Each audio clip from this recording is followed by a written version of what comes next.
We are recording. Hi all, we are recording and we're going to start right now. So the first thing, and everyone can follow along, make sure that you know how to do this on your own. So what I'm going to park that down there. And when you go to, everyone should go to scmglobe.com, just type that in right now, scmglobe.com. And I'm gathering a lot of you have done this, but just to make sure, when you get to our homepage, that blue button right there, Get Started Now, that's the one you want to click. Later on, when you log in, you'll click the Login button. So first, I'm going to click on that Get Started Now. And the reason I'm going to do that is because you all are the beneficiaries of 6 years, and UMGC students have been instrumental. UMGC students and professors have been instrumental in shaping what you're seeing here. UMGC has been using these apps since 2014, and we've gotten a lot of feedback, and it has evolved over time, gotten better, better, better. So here's what I want to say, is that when you click on that Getting Started Now, you're going to get 15 to 30 minutes of what you really need to know to get started. It's not everything, and you don't need to know everything to get started. It's better to get started with enough to start and then learn the rest as you need to know, because there is more to know, but learning it all at first is not going to be a good use of your time. So when you click on Getting Started, you're going to see what you're seeing here on the screen. I hope you're doing it on your own computer. Maybe you've already done it. As I'm scrolling down here, notice on the right side of the screen and the right side of all the screens, you're going to see, that's where you'll look for things. When you're in the online guide, you're going to see the table of contents. There is no technical talk. There is no professional jargon. The words say what they mean. We're using English as cleanly and plainly as we can, and that's hard because we live in a world of endless, mindless spin, right? So we've tried to take the spin out and make it easy. People have said, make it easy to find what I need. I don't want to waste time. We're getting better at it. Your feedback will help. As you scroll down, you're going to come to this diagram, this header, the 4 entities of any supply chain. You're going to come to this diagram. You'll notice throughout, everything is in diagram, text, and video. There's a lot of ways to learn things, a lot of ways to find things. Some things are repeated more than once. That is deliberate because repetition is part of learning. And we want things to be in a lot of places so you can find them quickly. So everything about your supply chain is a combination of these 4 entities: products, facilities, vehicles, and routes. Obviously, you can make a lot of different types of those 4 entities, and we will as you start to create your supply chains. When you create them, it creates a little icon that pops up on your map. You drag and drop it to put it on the map where it really should be or where you want it to be. And in that process, you are creating a mathematically rigorous model, but you don't have to deal directly with the math. So when you've created your supply chain, you submit it to the simulation engine and it will tell you how well it works. That's the essence of it all. There are 6 steps to get started, and here they are. They each have a little blue tab you can click on. I reckon you've all at least clicked on step number one, because you have activated your accounts. Step number 2 is often what we're seeing when we look at the page views is that people, pardon? Is there a question? No? Okay. Guess not. And so step number 2 is kind of the concentrated essence of it if you're a video watcher. And a lot of people can watch videos and go. The other steps are going to be for people who want a little bit more detail. In step 2, again, we repeat this whole idea of the 4 entities. We also repeat that you're going to be doing 3 things. You're going to define your entities and place them on a map. The map we're using, as you'll quickly see, if you don't already know, is Google Maps.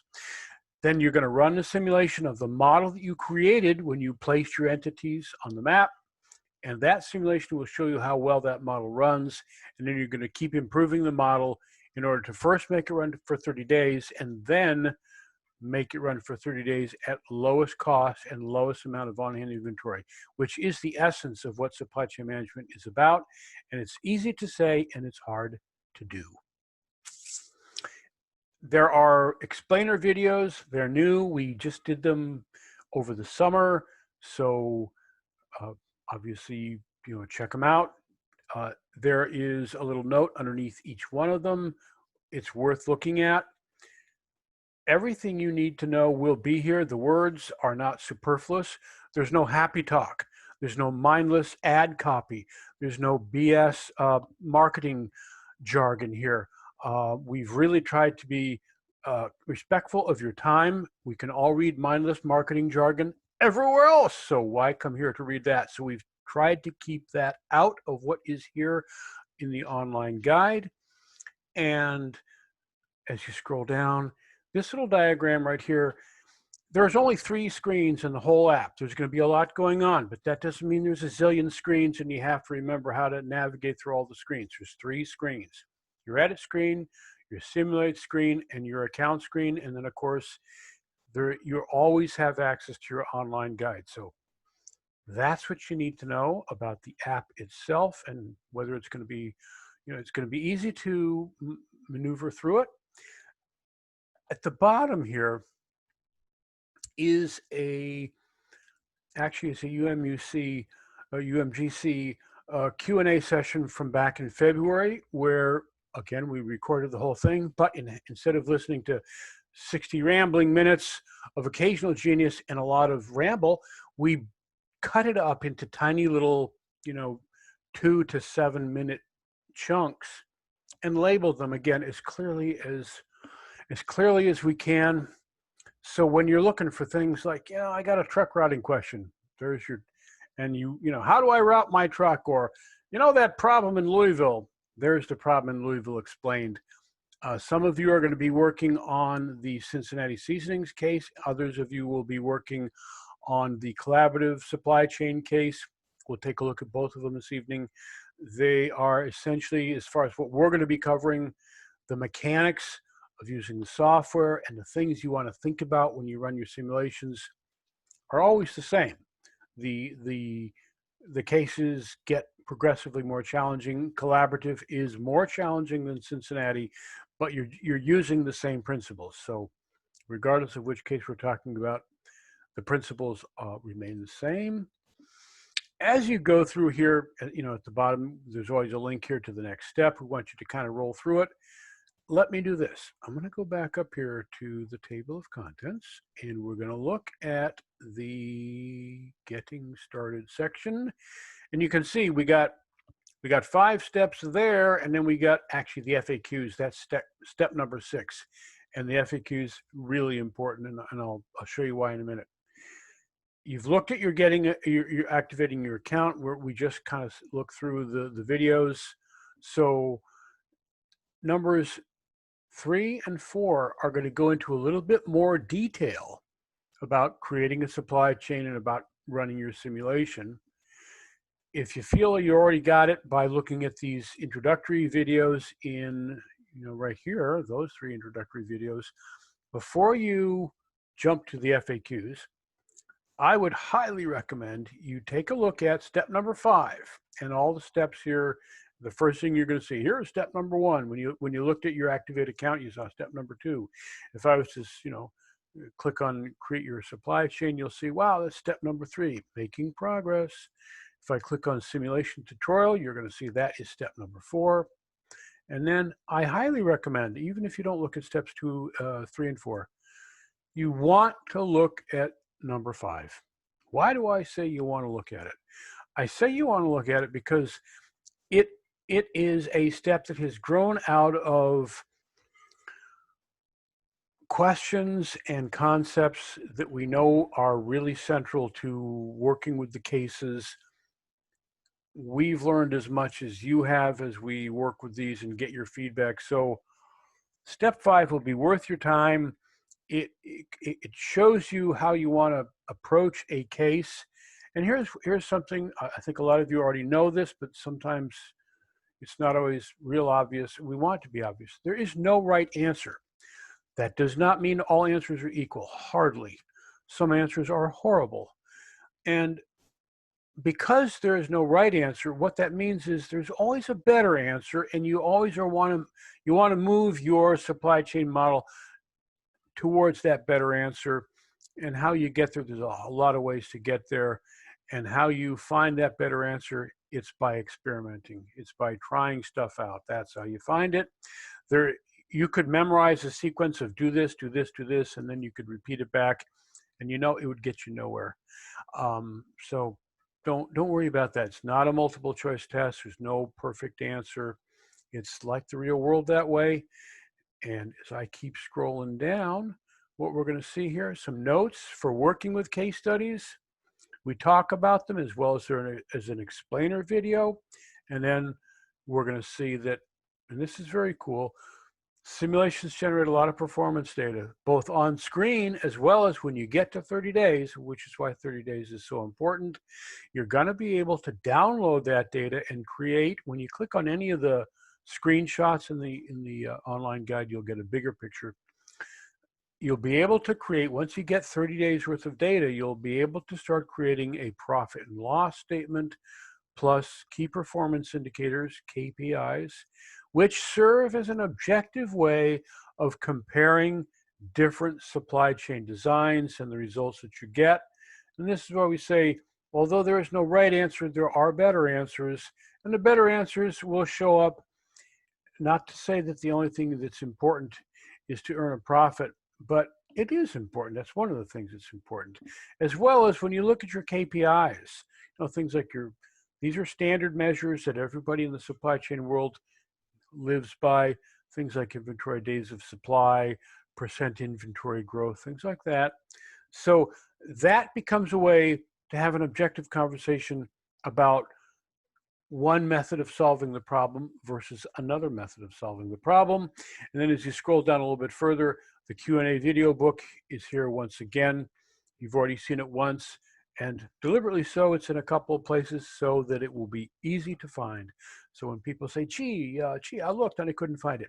Well, we all know that's kind of not true, because you would have found it if you did look. So the other thing is that you're going to feel a little bit confused at first. I'm sure you will be a little bit confused. There is going to be probably some of you by the end of the evening, you're going to go, whoa, what did I get myself into? You're going to have a little bit of a headache. That's all right. One of the UMGC professors has described this as sort of like learning the steps to a new dance. And he used the idea of learning a line dance, and I can relate to that right away, because a line dance really isn't that hard. But at least for me, that's me right there. At least that should be me, like 2 left feet and all thumbs. It's going to be a little awkward at first, but you are going to wind up looking like these pros right there. If you can, be brave and hang in there for the first couple of hours, it'll start to click. And then it actually might be fun. I think it's fun. I hope you guys do. And then this one right here. One more thing, step 6, the FAQs. There's only 7 of them, only 7. I know that in every other online guide that I can think of from some of the best software companies in the world, who I am not criticizing because I wish I was them. But when I look at the FAQs in most websites, there's like 329 or 158, and I think to myself, 158 FAQs. Wow, that only could mean one thing.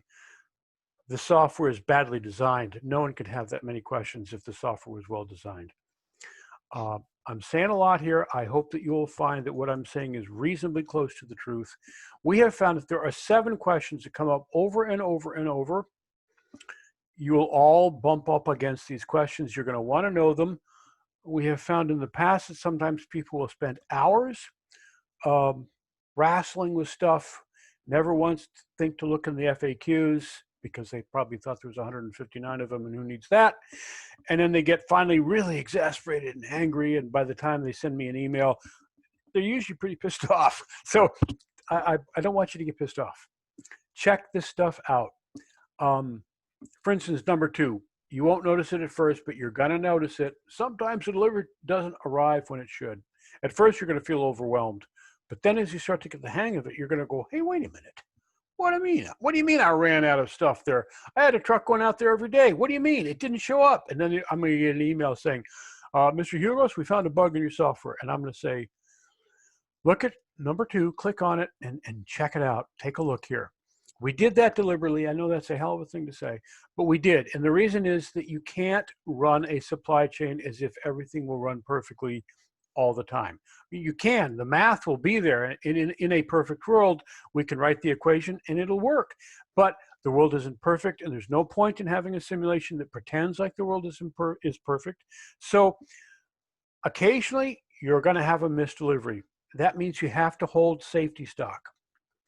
And safety stock is, is something that we all wrestle with in the supply chain world. How much do we need?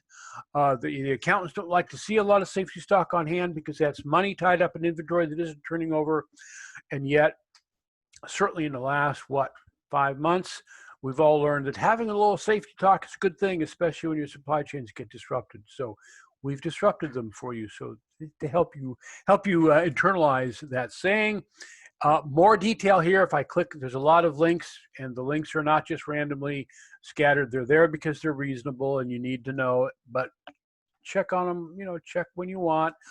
Another one that you're going to probably wrestle with is number 6. That happens, especially if you're in a place where maybe the bandwidth on your internet connection isn't as fast. I'm in downtown Chicago, so I have fast internet connections. Some of you are maybe in places where you don't have this fast of internet connection. So we have some ideas here for how you can speed things up. Notice that things like click browser refresh. Anyway, I won't read that, but you should read that. It'll help you. It'll save you from a lot of grief. And then number 7 is, how can I make it run faster? So there's some ideas about what you can do. Namely, don't have a lot of other things going on. Don't have a bunch of other tabs where you're playing bandwidth intensive stuff like YouTube in the background or whatever. What's labor intensive. And then there are known bugs. Yep, there are known bugs. We have fixed a bunch of them over the summer, but there are a few that remain. They're intermittent bugs. They don't happen all the time, and they are all concentrated in the edit screen. There are no bugs that we know of in the simulate screen. So these are basically display problems. They are not in the logic of the simulation itself. None of them will cause you to just stop dead in the water and have to throw up your hands and walk away. They all have simple workarounds. So that's what we're showing here. So again, when you notice things like occasionally, for reasons as yet unknown, and we are digging into it, you will not always download all of the information for your vehicles. I don't know why. I wish I did. We do know that there are sometimes we try to alphabetize the vehicle names just to kind of make them easy. So sometimes that alphabetizing, it doesn't work. I don't know why. But we have found if you put the letter A or the number 1 at the start of a vehicle name that didn't download, it will download. So there you are for that one. Distances. Some of you are going to notice on Cincinnati Seasonings in particular, the existing routes are going to show you one way sometimes. When you put in new routes, they're going to show you round trip. On the simulation, and we've checked this many times to make sure, but the simulation is always using a round trip number, which is the number you want to use.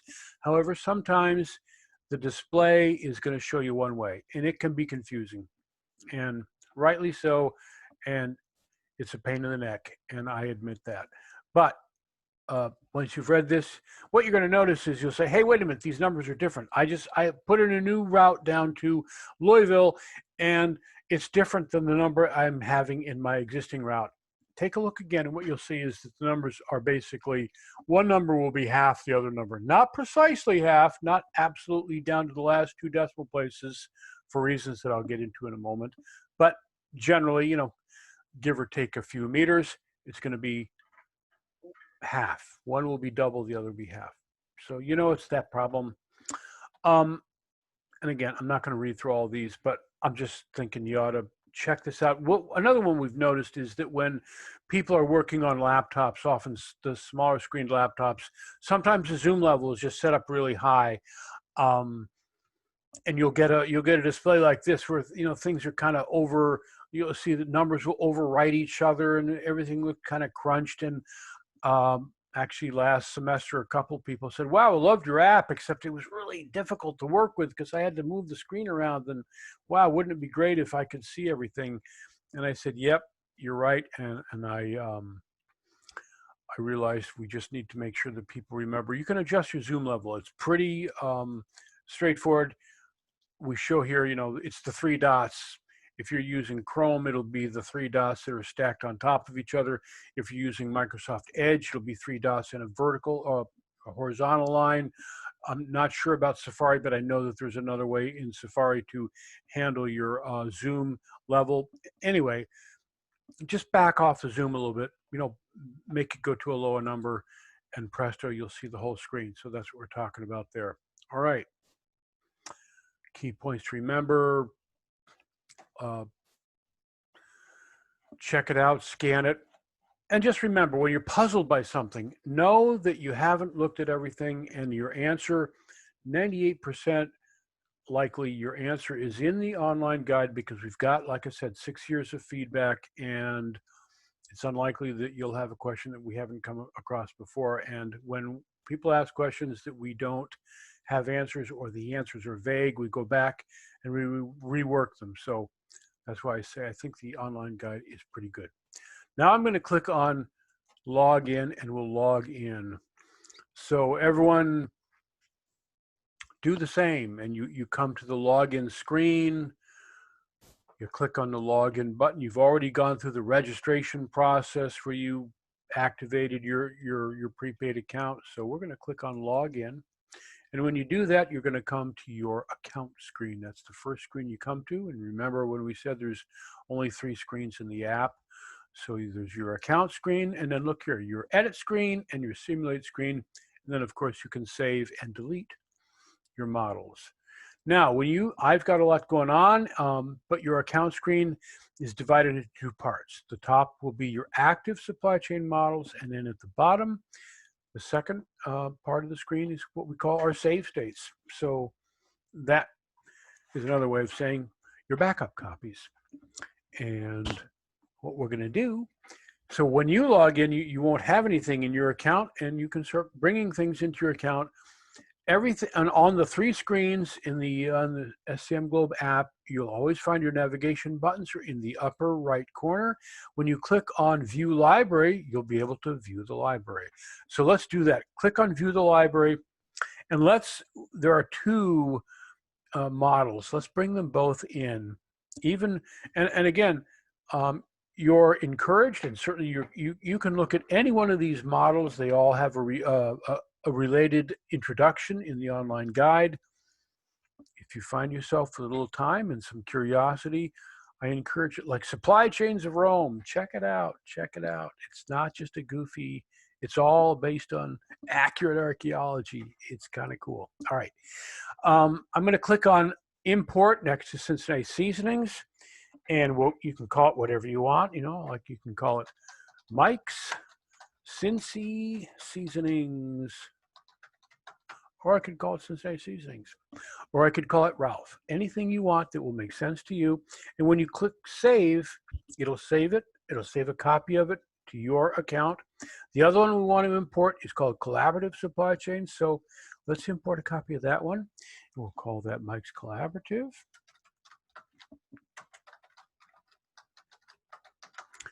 And I'll save a copy, and then I'm going to go back to my account. So I'm going to click on that My Account button there. And when I take a look at my account, I see there they are, Mike's Collaborative and Mike's Cincy Seasonings. Be a great place to start following along. Yes, and if we're going too fast, raise a hand or something. I'm going to go glossing over stuff because I eat, breathe, sleep, and think about this all the time, which means, right, I'm not that objective. And what might seem easy to me might not seem at all easy to you. You're the important people here. So raise your hand. Say, hey, wait a minute. What did you just do? I didn't understand that. Do it again. Whatever it takes. That's why we're all here tonight. So I'm going to click on Cincinnati Seasonings. I'm going to click on the Edit button. All we're going to be doing from here out is editing and simulating. So here we are. We're at Cincinnati Seasonings. And what it does, if you click Collaborative, it would have done the same thing. It's going to paint a model of your supply chain on the map. And that map is Google Maps. And it's a really good idea to know how to feel comfortable on whatever computer you're using, whether it's an Apple laptop or a Windows desktop or whatever it may be. Know how to navigate around. This is basically just using Google Maps. So I have a Windows desktop that I'm using, and I've got a trackball on my my mouse is a trackball. And you'll all have different devices. It's very important to know how to zoom in and zoom out. You won't be able to use the simulation with any real accuracy if you don't feel comfortable about zooming in and zooming out. So regardless of the computer that you're using, if you click on the plus sign or the minus sign, the keys on your, first you've got a plus or minus sign right down here. If I click on plus, it'll take me in. If I click on minus, it'll take me back. If I am just clicking on the plus or minus key on my keyboard, it'll do the same thing. So, like if I click on the plus, it takes me in. Well, actually, you know what? I just increased my zoom level there. So now you'll see, I guess now I know how sometimes people get their zoom level so high. This is crazy. You don't want your zoom level that high. And what we're going to do is back it off a bit. I'm going to click on the three dots here. Yeah, my zoom level got it to 175. Not a good thing. Sometimes when people will ask for, we'll take a look at what's going on. We can share screens, and people's screens are so zoomed in like that it's like having 100 people in a phone booth. It gets a little uncomfortable. All right, so I set my zoom back to a reasonable level, and what I was really trying, I clicked Control plus. That's what got me into trouble. I meant to click Shift plus. So now when I click on Shift and activate my screen, go Shift, it starts to move me in there like that. So anyway, your computer. As you scroll in, and what we say with both Collaborative and Cincinnati, obviously they are make-believe companies, but they're very realistic supply chains in the sense that facilities are placed where they really would be in the real world. And as I'm zooming in here, for instance, the factory in Cincinnati Seasonings, I can see it's downtown. These are rail lines right here. I can see even more, especially when you zoom in. Click on a satellite view. Look in the upper left corner. We're on the map view right here. Click on satellite and see what happens. You'll get the satellite view. And again, this is Google Earth. We all know Google Earth. We just don't have a reason to use it. But now we do. So as I'm zooming in, I'm looking at the place where my Cincinnati Seasonings factory, my food processing factory is. Here it is. It's in an industrial. This is obviously light industry. This isn't metal bending with smoke belching out of tall smokestacks, but a food processing plant. This is exactly the kind of place you would find a food processing plant. And as you zoom in and look around, you can see there's a lot of trucks and parking lots and buildings with big flat roofs. That's that's the kind of place you're going to find a factory like what we're talking about here. So that's why it's there.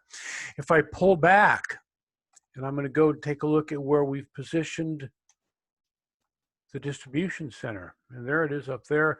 When you're way up in the air, I like to have it on the satellite view because it's a little bit easier.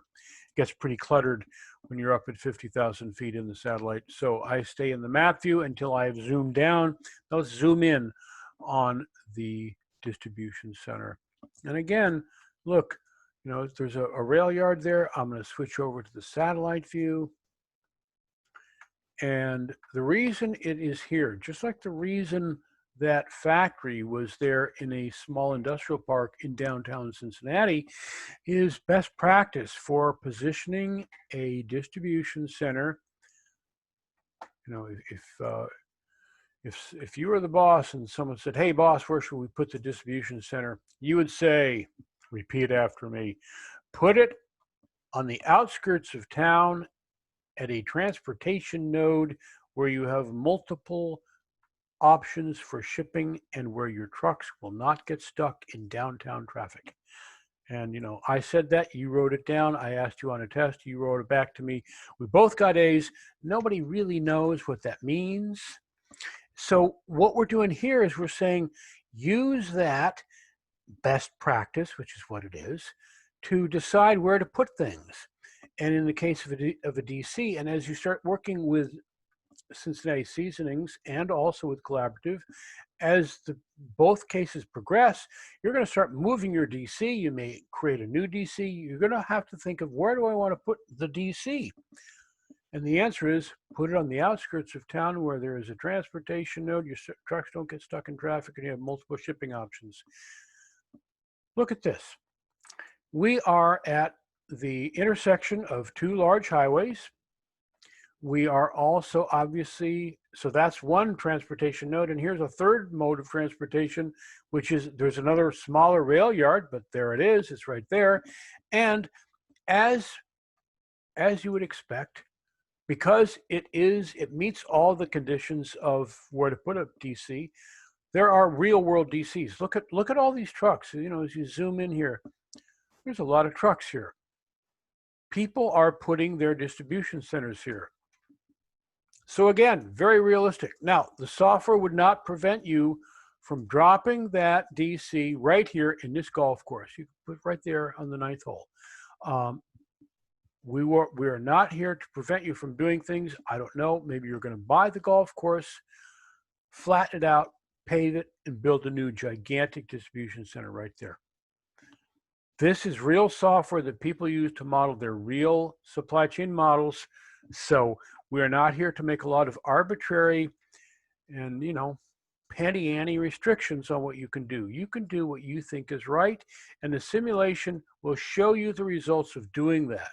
It's just that if, for instance, if you decide, like in this right here, I remember clearly a conversation with a gentleman who said, "Mike, your software," because I was looking at his model, and I noticed that he had placed his factory here in the middle of the Ohio River. And I said, "Why did you place your factory in the middle of the river?" And he said, "Well, Mike, your software let me put the factory in the middle of the river."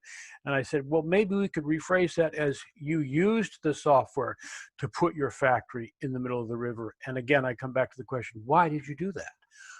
Maybe you were going to build it up on stilts and you were going to have barges go underneath, and you were going to lower down the spicy cube onto the barges, and then the barges were going to deliver it to other cities downriver. I don't know. You tell me. If you have no reason for putting it in the middle of the river, then don't put it in the river. Put it in a place where you would normally put it. Okay. I'm going to pull back. I'm going to switch to my map view. I'm going to keep pulling back. As you work on things, it is an extremely important idea, and bear with me if it sounds silly at first. You need to see the whole thing when you're working on it, because you're going to be creating a mental model, a picture of this supply chain. This is a relatively simple supply chain.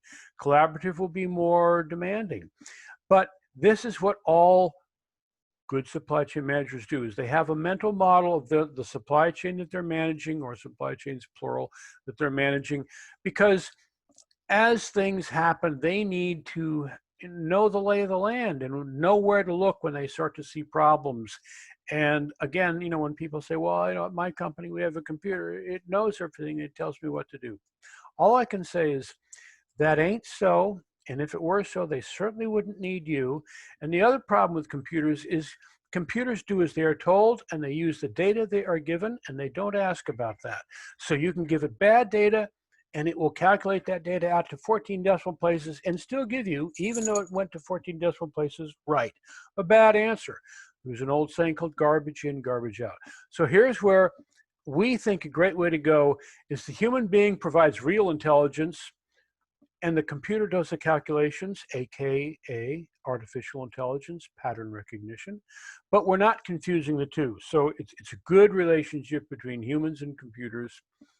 That's one of my pet peeves these days because, gee, I'm afraid the computers are going to replace us all, right? I doubt it. Okay, so as you're zooming in and you look around, what we're doing while we're just getting the hang of moving around in the model, we're also looking at it. And notice here on the right side, always on the right side, here are the four entities.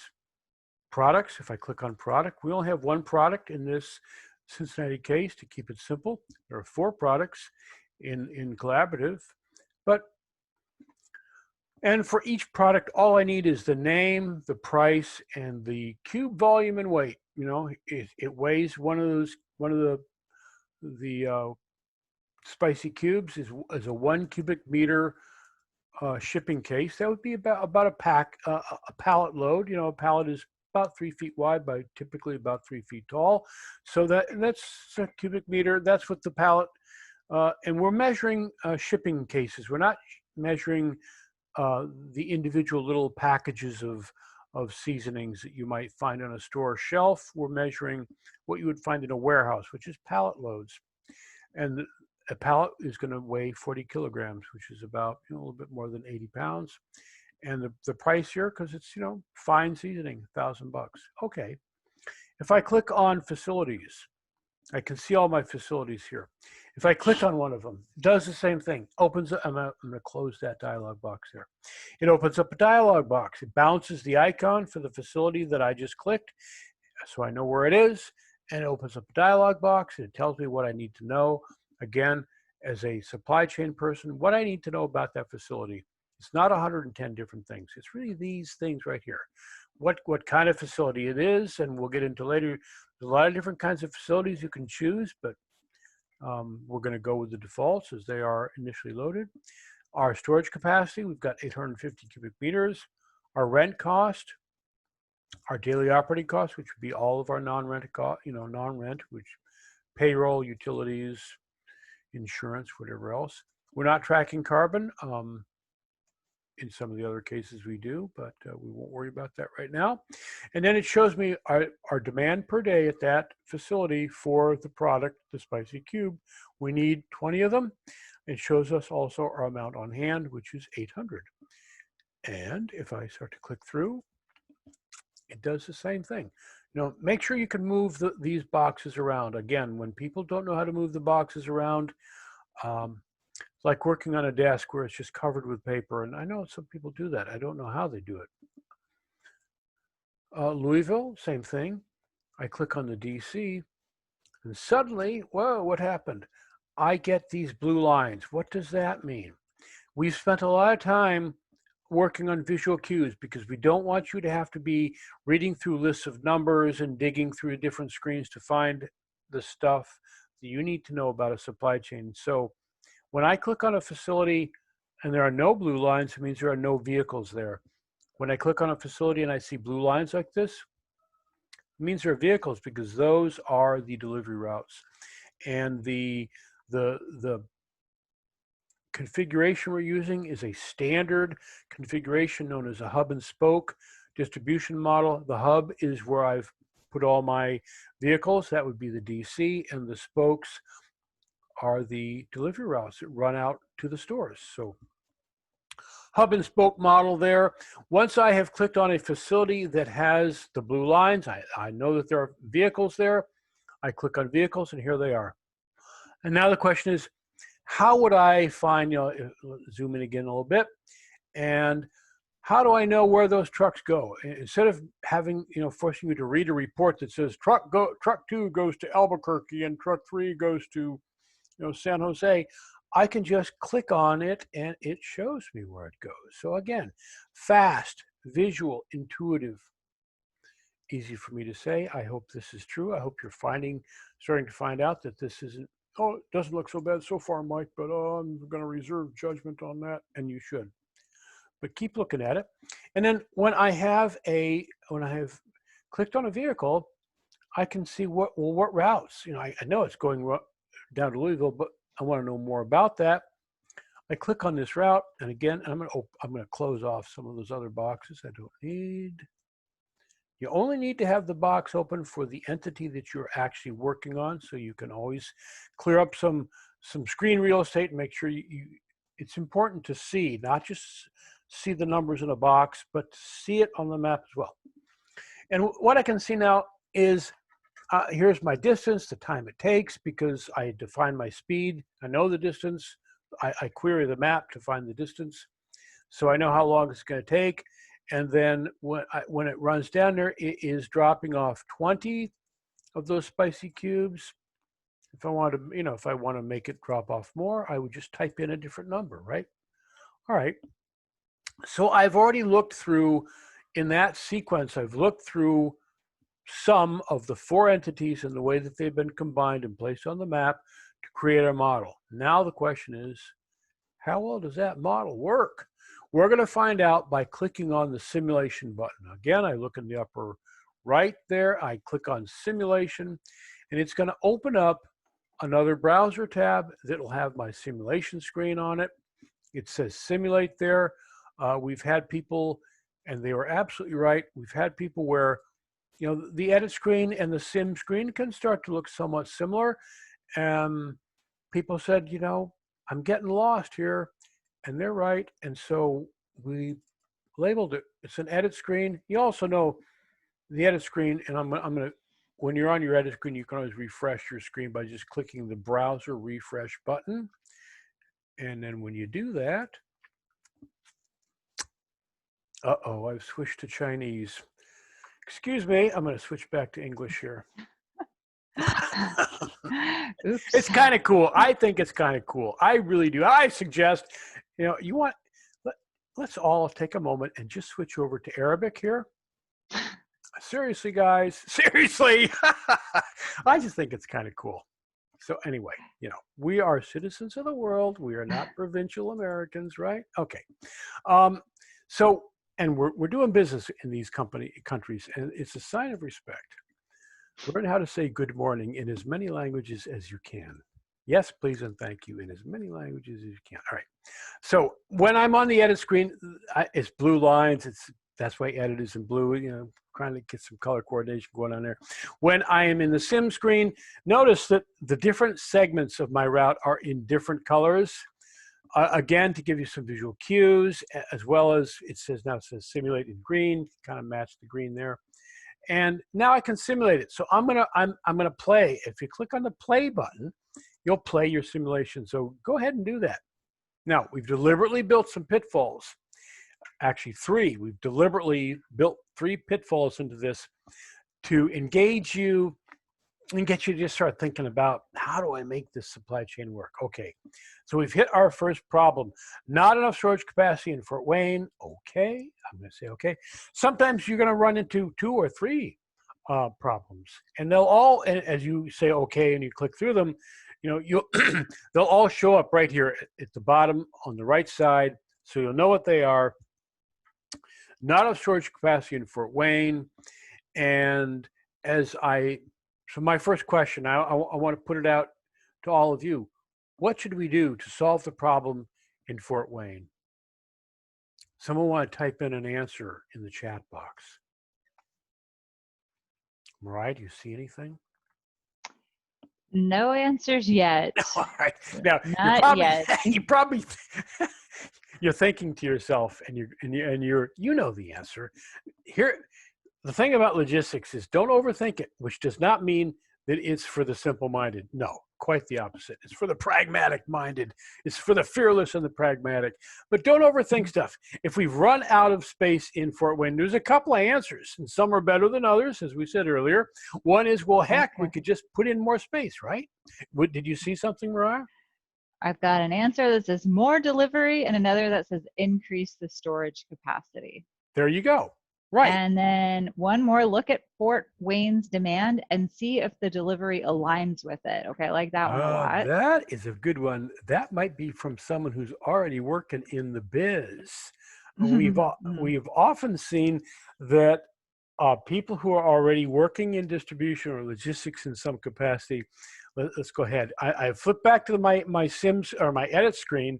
I'm going to click on Fort Wayne and to this point about the amount on hand. My daily demand is 20 and my amount on hand is 800. Yo, what is going on in Fort Wayne? Why do I have 800 out there when I only have a daily demand of 20? I have enough out there to last for, I have enough to last out there for about 40 days, according to my calculations. So this is the kind of thing that you're going to start to notice. And it's okay if you don't notice it at first, because this is why we're using the simulations.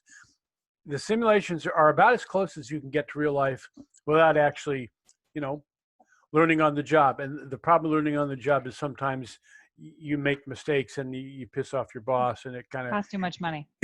costs a lot of money. You can make some big mistakes in simulations and go, oh, I get it, and now try again. And you can make the same mistakes in the real world and get fired for them. So this is a better way to learn. And so to the person that said, add more space, yes, we can do that. And let's just go ahead and do that. But a better solution would be deliver less. Probably it looks to me like if our goal is to deliver, is to get this thing to run for 3 days, probably already have enough out there in Fort Wayne. But anyway, I'm not telling you the right answers or even the best answers. I'm telling you how to think about stuff. There's enough information here, and you'll be surprised. You'll start thinking and talking and acting like a real supply chain manager before, more than a few weeks are out. And then throw in a few 4-letter words and you're going to be a pro. Okay. So let's do this. I'm going to say, okay, Fort Wayne, and what we recommend in that drive to get to 30 days is do whatever you need to do, because you're going to circle around anyway and come back and start to make your design more efficient once you get it to 30 days. 30 days is a magic number because there's 30 days in a month. You get 30 days of data, and now you can start to produce your P&L statements, your KPIs, which will start to help you figure out where are my biggest problems and what can I do to fix them. If I want to just throw money at this problem, I can say max storage capacity used to be 850. It is now, let's say, 17 or 1600, right? Which would be the equivalent of calling up your friendly local public storage facility and saying, hey, I have an overstock situation. I need to rent some extra space for all my products. They will love to hear from you. They'll be out there within the hour. Their trucks will coordinate with your folks in the warehouse. It would be as if you just built an extension onto your warehouse. So this is not just magic thinking here. But of course you're going to pay for it, right? Your rent is going to go up. So there you are. Now, and click update. If you don't click update after you make a change, it won't update. And sometimes, especially like me, I get so busy talking, I forget. Now I go back to my sim screen and it says right here, reload supply chain. I'm going to click on reload supply chain, and what it'll do is it will synchronize the changes that I just made in the edit screen. It'll synchronize those in the sim screen, and then I'm going to click play and we'll run it again and we'll take a look. And while it's running, it's a good idea to click through and we'll wait for a day or two of data to start. You start to see a pattern as you're clicking through. Get a few more days of data there, and you're starting to see patterns. Like I'm going down, my on hand is going down there at the in the Louisville store. In the DC, it's also going down. In the factory, it's going up. What's going my Indianapolis store, it's going up. Now the shape of that curve there, it all means something. We won't get into it immediately, but we'll touch on it a little bit later. And then finally, right, I've run out of spicy cube in Louisville. And when we looked through, we saw Louisville was going down. When the line is going down, it means we're not delivering enough to meet demand. When the line is going up, like at the factory, it means we're either delivering or making more than what is being used. So my on hand goes up. And again, it seems obvious, but you know what? I think I'm so smart. It was one of my programmers that kind of told me I'd gotten really complex about analyzing all these numbers, and my programmer just said, "Hey, Mike, when the line's going up, it means you got more than you need, and when the line's going down, it means you got less than you need." I thought, yeah, that's brilliant. He kind of he nailed it. Okay, so now my problem here is we have run out of spicy cube again, and maybe the person that had the idea about maybe you don't even need to deliver so much stuff out to Fort Wayne. What would you do if you were the person in charge, and there you are, it's your second day on a job, and the store manager in Louisville calls up and says, "Hey, I've run out of product," and you're the person who's supposed to make sure that they always have product. What would you do? This isn't rocket science, but it is called thinking on your feet. So there we are, we're in Louisville, and we've run out of product. Now remember, all of our delivery trucks, we've got them there at the DC, and when I click through, remember we saw 2 trucks were going down there, because I'll click through, truck 2, not 3. 4 is that multi-stop route, and then truck 1 is also going down. So I got 2 trucks running down to Louisville, and yet I've run out of product. What should we do? Anyone have any ideas? Mariah, do you see any entries in the chat box? I don't see any entries in the chat box. But what do you think about? Okay, here we go. Increase the delivery, but it's necessary to upgrade the truck size. Yes. Yes. And why would it be necessary to increase the truck size? Well, we got a small truck here. And to keep the math simple, it won't be quite so simple and collaborative. But in Cincinnati, we said that you're shipping pallet loads that were basically 1 cubic meter. And our trucks, the volume here, this small truck is 40 cubic meters. So I know I could get 40 of the spicy cubes into that truck. And that was truck number 1. If I look at truck number 2 that also goes down there, I can see that truck number 2 is also a small truck. And again, so if I max out both trucks, I'm going to get 80 in there. And when I look over at my sim screen, which we keep open, so you can always refer to what the heck was going on when I had that problem, and I click on Louisville, well, here's a little what happened at the moment of failure in Louisville. I can see my demand is 100. So even if I max out both trucks and send them down there once a day, I won't be getting 80. Now I could send one down there twice a day and the other one down there once a day, and I'd get 120, but maybe not load up. You know what I mean. Now the question is, well, is sending 3 trucks a day down there going to be better, or maybe just 1 big truck? And the answer is try it and see what the simulation tells you as far as cost. But maybe I could figure out, well, I bet 1 big truck once a day is going to be better than 3 small trucks. So let's try that. And what I'm going to do, I'm going to go back to my edit screen, and I'm going to say that truck number 2, let's make it a big truck. And so I click on the drop down here. Now you can make it an airplane, a ship. And I said, someone said, ship, there's no need for ships out there in the middle of the great American Midwest. And then a student pointed out to me a while back, and I had to admit they were right, absolutely right. They said, well, we're experimenting with shipping products by barge down the Ohio River to Louisville because we've noticed that barge shipping rates are the lowest of all, and they're absolutely right. It doesn't make a heap of sense in this particular case, but if you're moving, like tons of grain or gravel or large lumber, large bulk commodity products, look at this. And someone else said, well, how do you know you could ship by barge from Cincinnati down to Louisville? Here's how you know. You turn on the satellite view and you take a look. This is called real intelligence versus artificial intelligence. And here you are, look. Those look like barges to me. Yep, they're barges. therefore we know that there is barge traffic on this river, and therefore we know, here's some more barges right here. These pictures cycle through about every 2 years. The pictures are updated. So sometimes, like here's a boat that pushes those barges, and you can see it's pushing this big flat barge of metal and stuff like that. So yes, there is barge traffic on this river. If it's a little tiny river and you don't see any barges, well then, maybe you can't. But the Ohio River, you can. So that's, again, why we say that, switch back and forth, use your street smarts as well as what you hear in the lectures and what you read in the readings.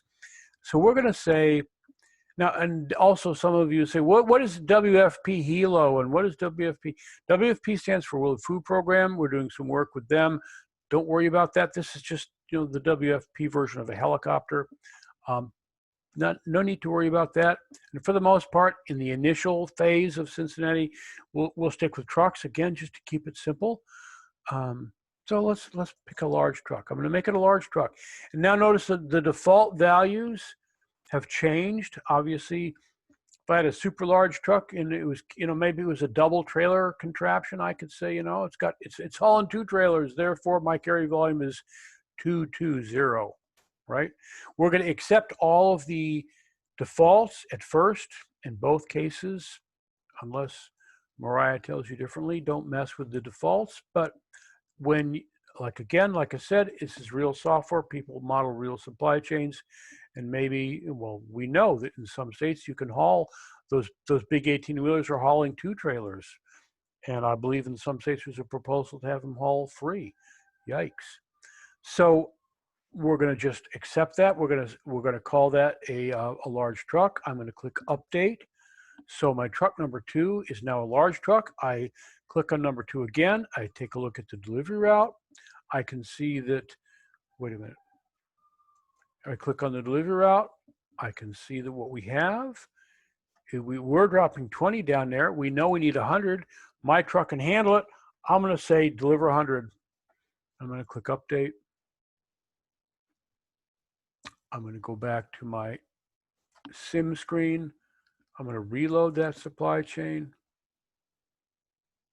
And I'm going to run it. Click on the play button.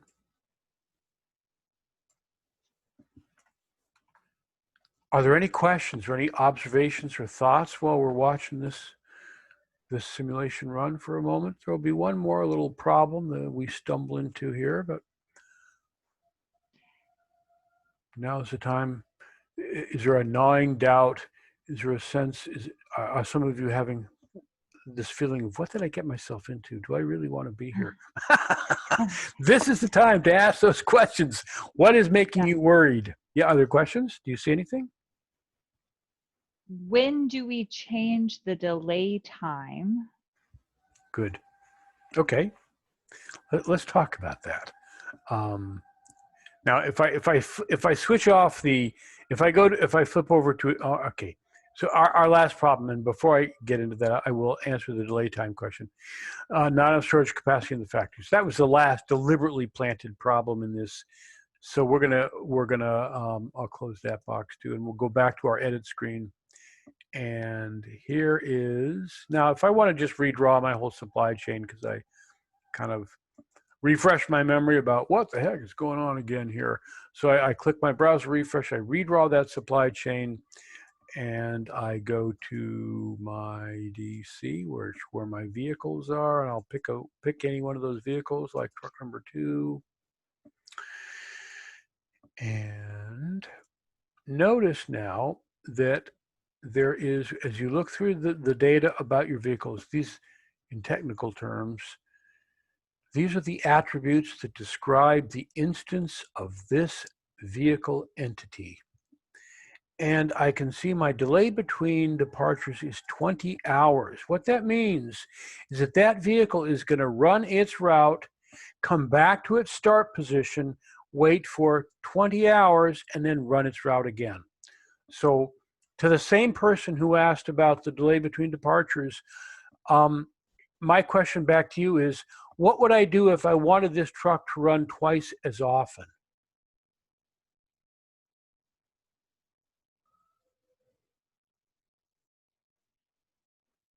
The inverse operation. Pardon? It's the inverse operation. I'm not sure I understand that question. Je ne Divide. comprends pas. Could you explain that a little bit? Could you expand on that answer, please?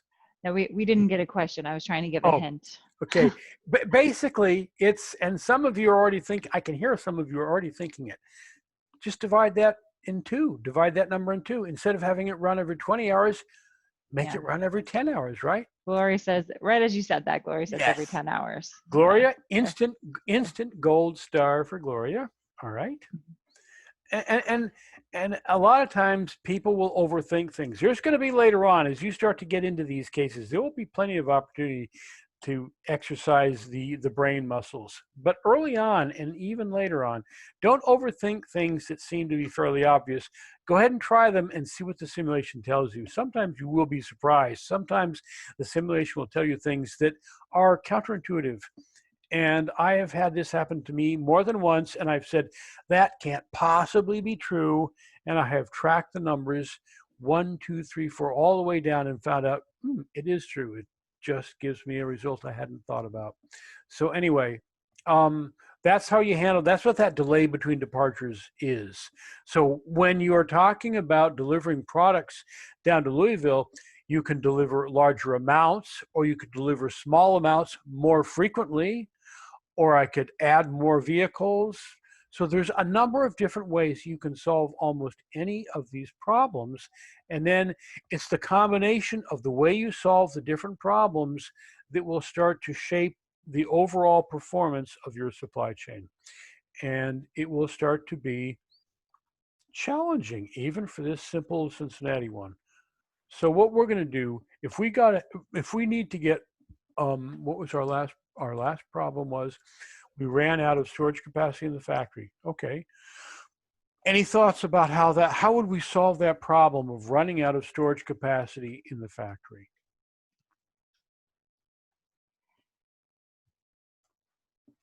Simply adding more storage capacity isn't always the best plan.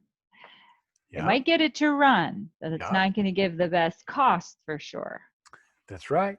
That's right. So What would you suggest to the person who said that? Keep going with that line of thought. that was just me saying that. Oh, all right. But there was, since nobody said anything, I said something. Okay. So we have a comment now: deliver Yeah. more to the DC and increase deliveries. Yes. Yes, exactly.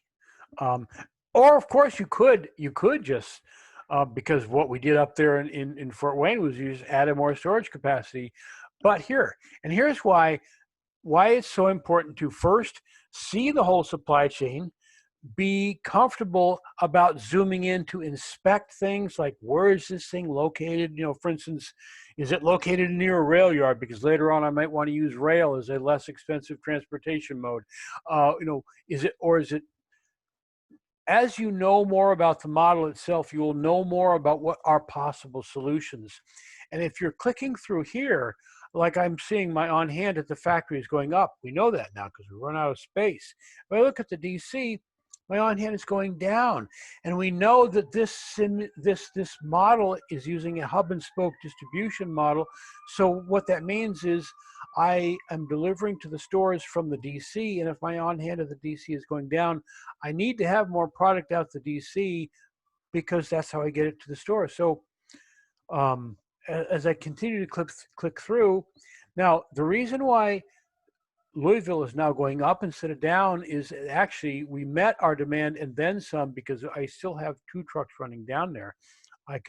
When I see the line going up, like my programmer told me about 4 years ago, Mike, it means you're delivering more than you need. Oh, okay, thank you. I won't overthink that. And when I look at Indianapolis, it's kind of a curvy line, but it's still generally going up. We're delivering more in Indianapolis than we really need to. We know we're delivering more in Fort Wayne.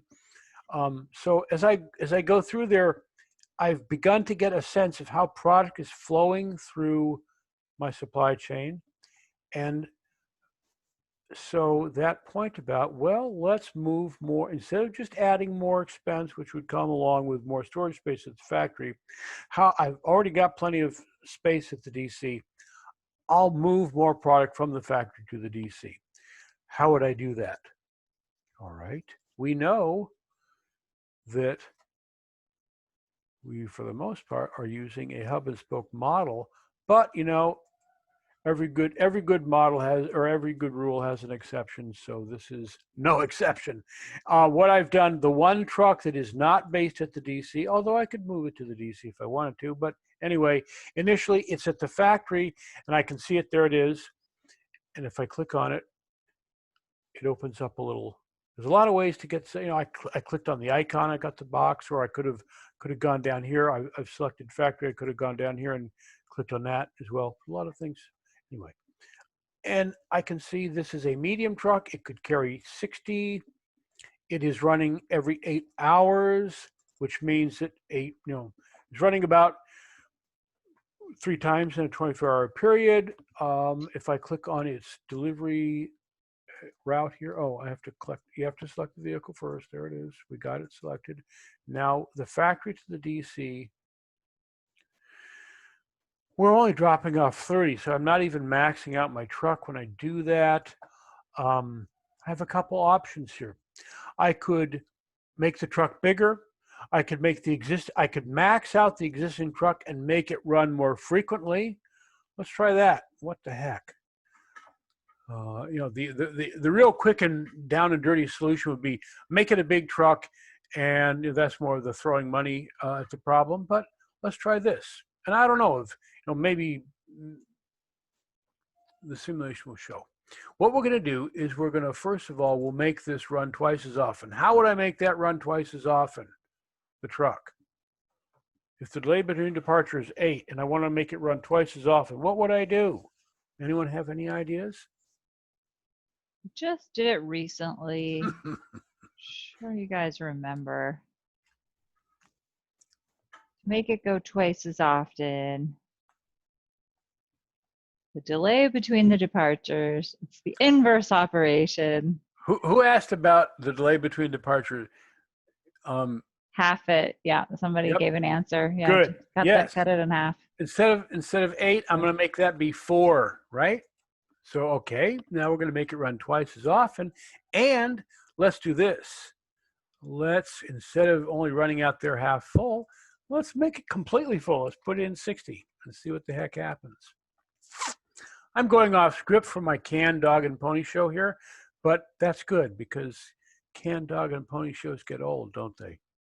All right, I'm going to run that now. I think what my whole intention here is move product out of the factory into the DC.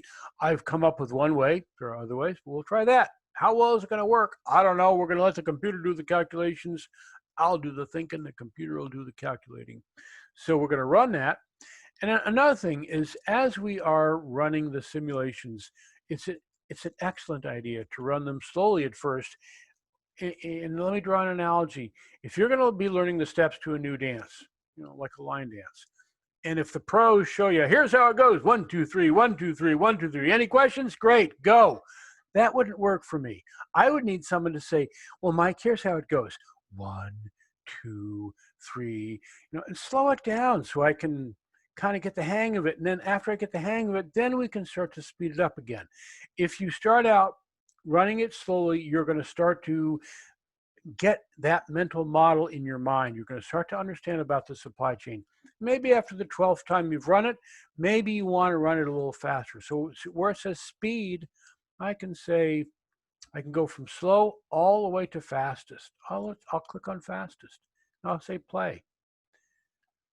And away it goes. And then if something's happening, you want to slow it down, you don't have to stop the sim.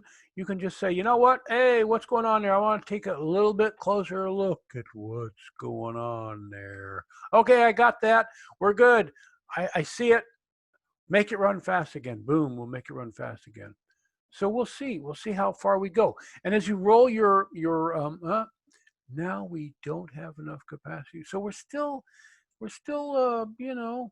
I am not moving enough stuff. I'm not moving enough product out of the factory quick enough. And I can see my on hand is still going up. I want that to go down.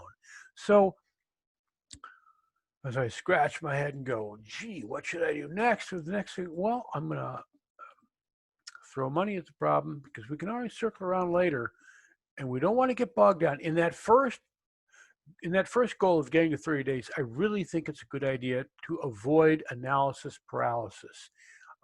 Accountants and engineers, we have seen sometimes will work this stuff out. They're wicked smart people anyway. They'll work it out on a spreadsheet or a calculator, type in all the right numbers and get it to work the first time. I don't know how they do that, but I can't do it. I don't recommend that any of you do it unless you are, of course, wicked smart accountants or engineers. What I recommend you do is keep forward momentum. Do what you have to do. Don't get stuck. Don't get intimidated. So I'm going to go and just say, you know what? Let's make it a big red truck. My medium truck here, I'm going to say big red truck. And I'm going to say, now if I make a big red truck run that fast, that might be a bit much. So maybe I'll back it off. And again, let's see what happens. I'll make it go back to 8. And I'm going to say update. And then I'm going to take a look at its route now. And let's deliver. Let's max out the truck. Let's put in 110, right? Click update there. And then while we were thinking about this and rambling on, you're going to occasionally see this little twirler there as it starts to twirl like that. Occasionally you'll see that. If it lasts for more than about 5 seconds, the way computers go, I'm working on it, sir, I'm working on it. No, you're not. If any computer is working on something for more than about 5 seconds, you know that it's blowing smoke in your face and it's not doing anything at all. So when I see that twirler, it's because our app is hosted on the Amazon Web Services cloud, and occasionally the server, because partly it runs on the server and partly it's running on each of your own individual PCs or laptops in your browser. And occasionally there's a little disconnect that happens. And again, I don't know why. We are working on it. We're re-architecting some of our file I/O, and I won't bore you with those details. But when you see that kind of stuff, you know what the answer is? Click browser refresh. When in doubt, click browser refresh, and then go back and see how much of the changes were recorded. So we go back, we look at because we're working on that truck at the factory. So I can still see it looks like we got the big red truck working there. If I click on the factory, it is a big truck. It's a large truck. If I click on the route for that truck, I can see that no, we didn't get the amount there. So I'm just gonna we were gonna max that out 110, and then she's good to go. And then what we're gonna do is we're gonna go to our sim screen. I'm gonna click on reload supply chain and run it. And I think we might have a 30-day solution. It's not going to be the best 30-day solution, but it's going to be what we want to do. We'll achieve that first objective. We can download the data, create our P&L report, and then circle back and start doing more.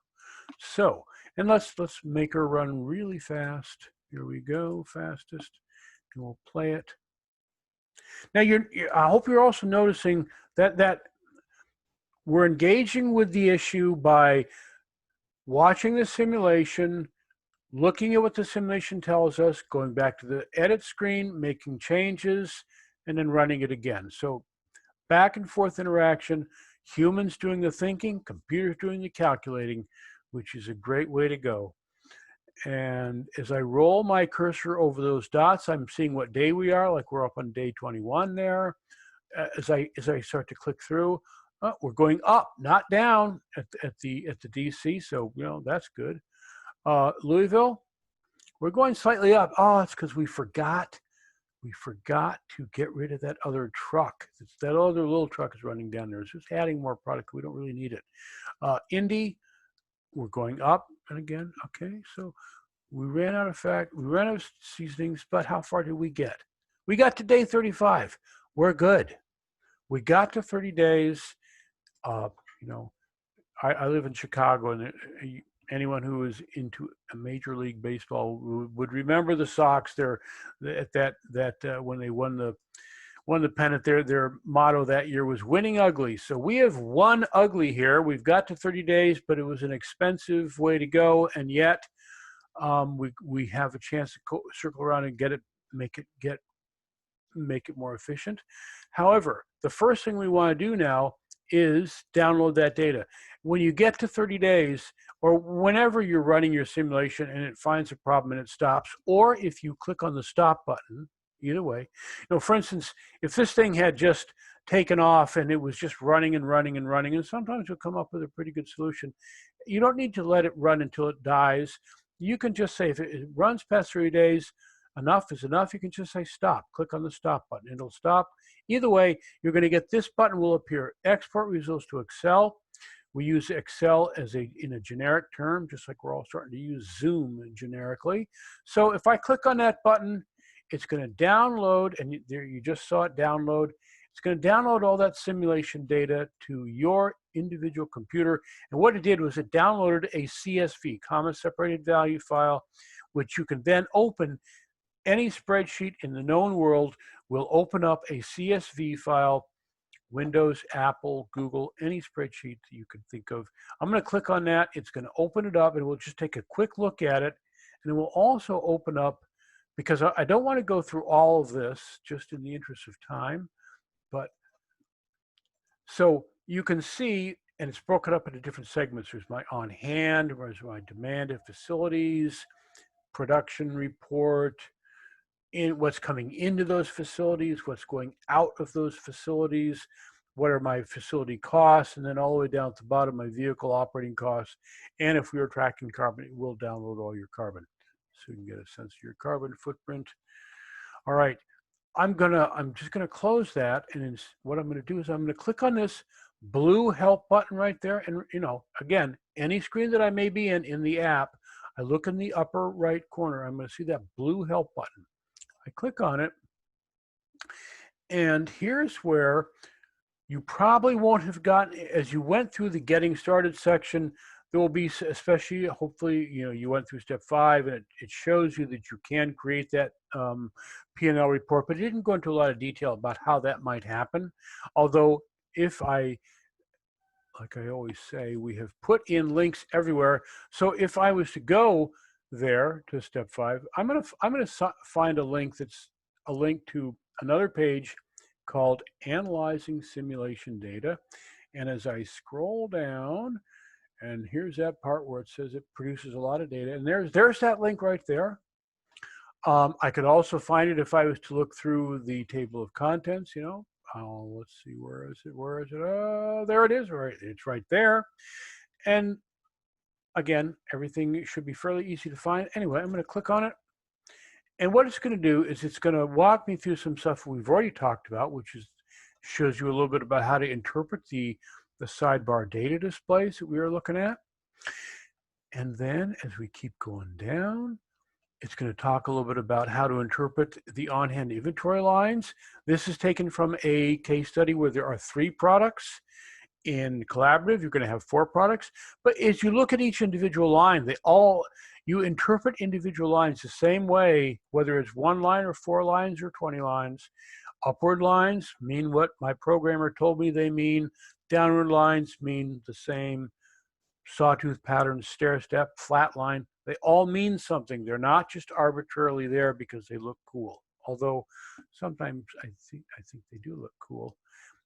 And as I keep going down, there is this export sim data to computer, which we just did. And I'll click on that. You can see a bigger picture. We clicked on that export to Excel, and we saw how it came down. And then as I keep going down, it's going to explain a little bit about, here's the data that I have downloaded. And again, I don't want to read it here because you can read it faster than I can talk.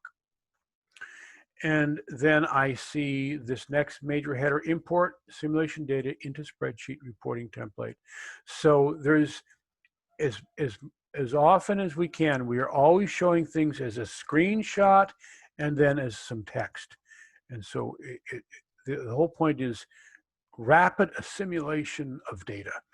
And what this, again, I don't want to read this to you because you can read it, but it shows you what you need to do, and do read it. A lot of times people say it's not working, and what they will have done is they will have highlighted, because what we're doing is we're trimming off everything to 30 days, and they will have got the 30 days, and then they'll press the delete key instead of the edit delete, and so delete just takes out the data but leaves the rows in there. And what we are saying here is, don't just highlight and press delete. What we were really trying to do is leave just one blank row. So the words are there for a reason, and I hope there aren't too many words. So don't think that this is happy talk and marketing copy. The words really are there for a good reason, so do at least take a look at them. As you download that data, the next thing you want to do is you want to get a copy of the P&L reporting template. And there are many places where the link is, because this is an important link, so probably about 25, 26 places you will find it. And when people say they looked and they didn't find it, well, we both know that's a lie. You didn't look. You couldn't have looked, right? Oh, we both know that's bullshit. Why did you tell me that?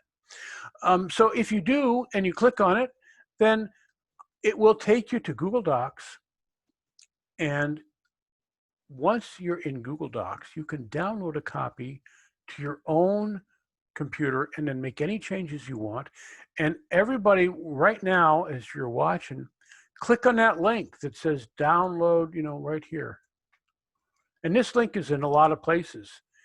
If we go to the Cincinnati Seasonings online introduction, you'll find it there. If we go to the bottom of any of the case studies, you'll find this link. Anyway, find it, and you'll get this tab right there. And I'll know you're doing it because I'll see a bunch of you pop up right here. Not seeing anyone pop up yet. Come on, go ahead, check it out. Check it out. I'll see like anonymous dolphin and anonymous camel showing up there momentarily, I hope. And what you're going to see here is in blue, there are some notes that tell you what to do. You can, once you download it, you can just trim those notes off. You don't want to clutter that up in your spreadsheet. But this note right here, download a copy to your computer by clicking on the word file in the top left corner of the screen. There it is.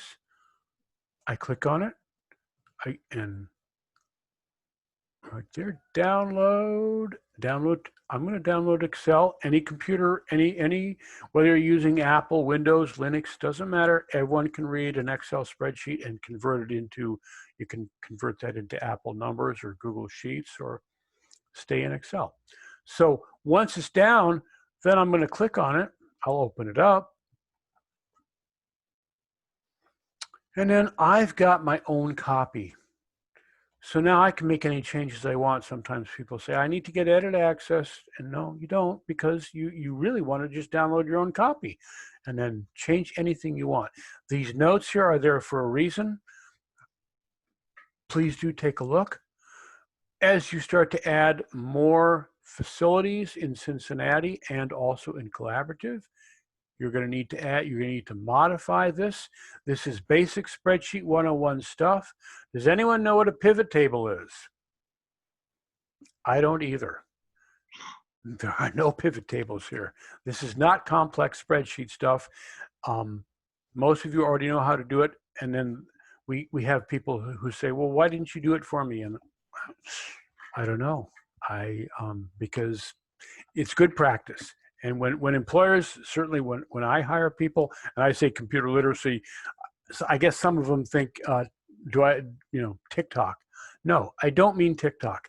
I mean, when I say computer literacy, I mean word processing, email, PowerPoint, and spreadsheets. And most people know the first three. And the last one, I am surprised, a lot of times people aren't really comfortable with spreadsheets.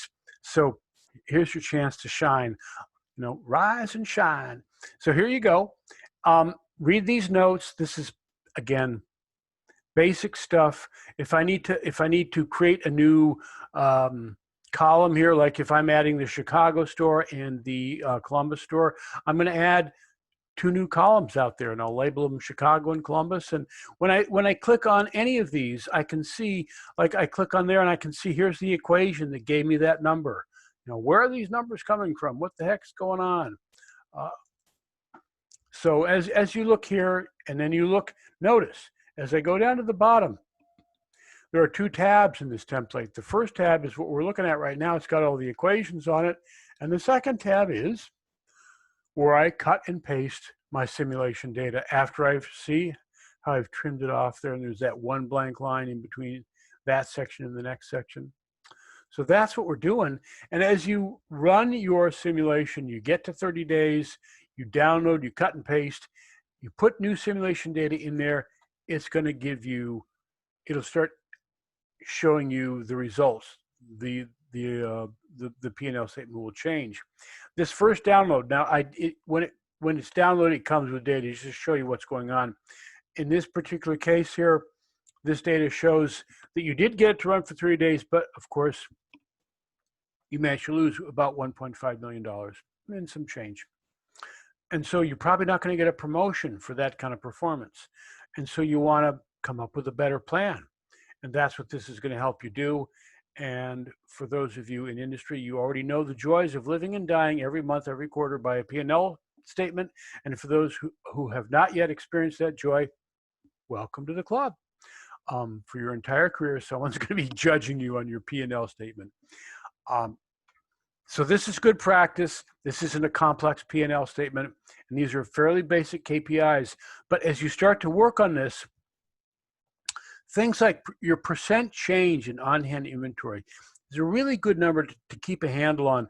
If over the course of your 30 days, your inventory is rising, like in this case, like 72.9%, that's a lot.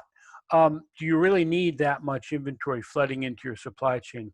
And the answer is probably not, unless there's some reason that you could explain.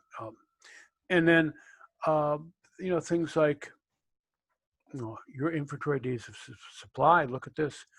Here's Fort Wayne. Now, we've done some things in this first one to make numbers stand out, but even if this was a little bit more subtle, everything we're learning here is going to be directly relevant to the real world and what you're doing right now if you're in any way related to supply chains and logistics.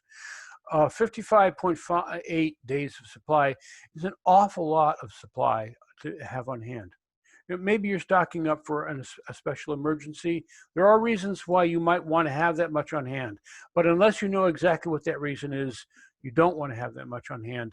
And you also note that that store is losing money because your rent cost is really high because you got to store all that stuff. Where the other stores here, they're making money and their days of supply are much lower. And even those could be skinnied down. Certainly maybe the indie store could be skinnied down a little bit. So you start to get a handle on how to read the KPIs and the P&L and figure out what you should do to make your supply chain more efficient, as well as you all start working and sharing ideas, those P&L reports become an objective basis for comparing ideas without getting into a whole lot of, subjective hypothesizing about things. So I want to pause and let's see. We got time. So I will also show how to add some stores and stuff. Are there some questions right now? I think we probably better wrap this up pretty quick. We've gone over an hour and a half so far. I think it's past some bedtimes. Oh my God. I was thinking we started only, all right. We'll see. Mariah, and we need to have a long wooden hook to pull me off the stage. So yeah, we've gone an hour and a half. I apologize for that.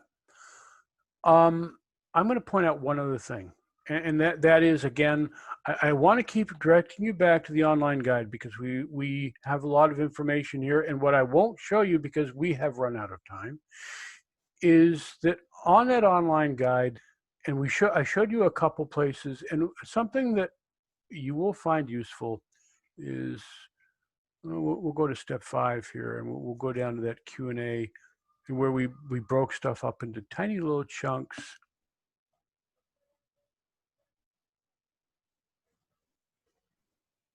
Right here.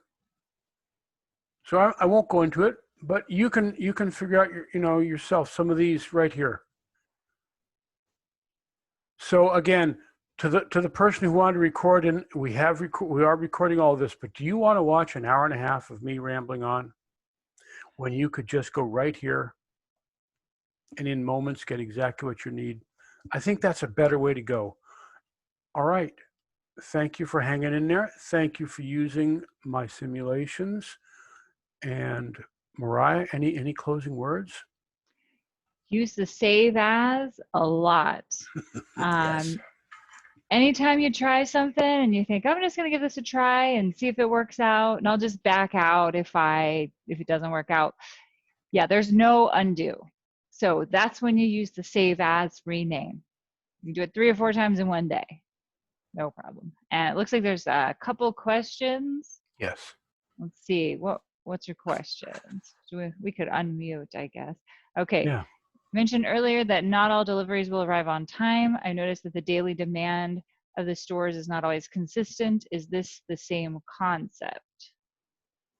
Let's take a look at the daily demand right now remains constant, although people have said, it really should be varied. It should vary a little bit, and they're right. If we look at the simulation data here, and I'm going to go to that tab, and we take a look here at demand. So the demand in Louisville, for instance, is 100 a day. If we wanted to be maybe a little bit more refined, I would vary this. I'd ask for a mean and a median, and I would randomize it within that medium. But we don't need to. So it's 100 in Louisville every day. In Indy, it's 70. The same thing goes for production. I mean, we could fuzz it up a little bit, and it wouldn't produce the same amount every day. But right now, it does it keeps demand and production the same. So because if we started fuzzing that up a little bit, it would get more realistic. And then you combine that with something known as the butterfly effect, which you can look up in the table of contents, which I highly recommend you do, because that'll explain why sometimes deliveries don't show up when they should, or when they show up 2 when you only thought 1 was going to show up. How realistic, it's just a matter of how realistic you want to be.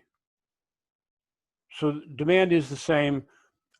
But the butterfly effect, what I want to do is I won't go there because I'm using up your precious time and it's late.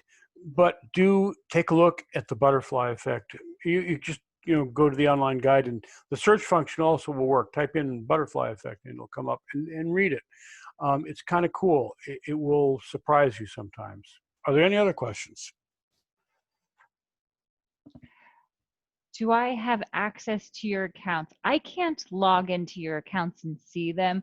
So I have to rely on, you're going to submit a report, a paper towards the end of class, and you need to include a lot of screenshots and data tables. So that's what I have to rely on. And now you can also trade, you can send in a copy of, like right here, download and share supply chain models. So if I'm working on a great model and I think it really is working well and I want Mariah to see it, I can download it, attach it to an email and send it to her, and she can load it on her account and run it and see what's going on and make changes and send it back to me too. And so here's a step-by-step that shows you how to do that. I've never actually had anyone do that before. Right. And every day.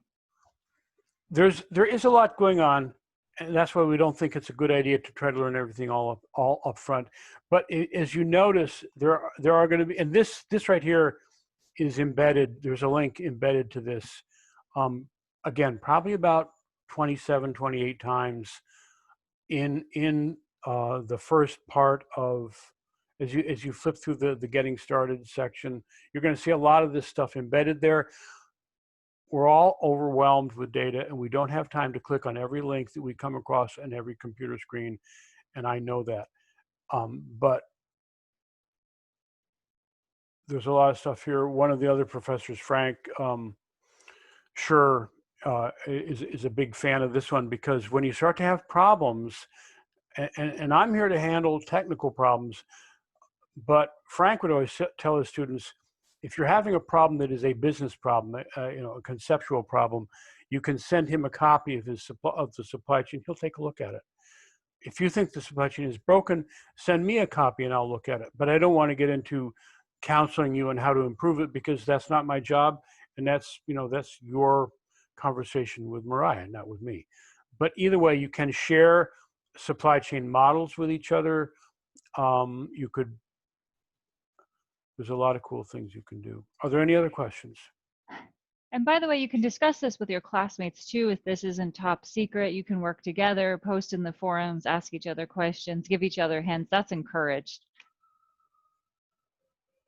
What we find is that there is going to be a group of people who get this really fast, and I think it's a good idea. And I'm speaking out of turn, Mariah, but I always think it's worthwhile if those who are really getting it and getting it quickly, you'll be better at helping those who aren't getting it quite so quickly, because I'm a know-it-all and I've completely lost my objectivity, and you figured it out and it's fresh in your mind, so you'll be able to explain it better to people. So I'm sure that you have a Agree. conversation, a chat room there. Yeah. Mm-hmm. Share your ideas. Yep. We have the forums, yeah, and definitely use those. Any other questions? Okay. All right. Well, thank you all for attending, and gung ho, have at it. Have a great night. Oh, somebody says they love this app. Well, great. Good. Usually it takes a few weeks to get to the point of loving the app, but I'm glad you're there already. Well, thank you, everyone. Thank you, okay. Michael. You're welcome. You're welcome. Again, have fun. If you're not having fun, you're not doing it right. Okay. Good night, all. Have a great night. Bye. Bye-bye. Mm-hmm.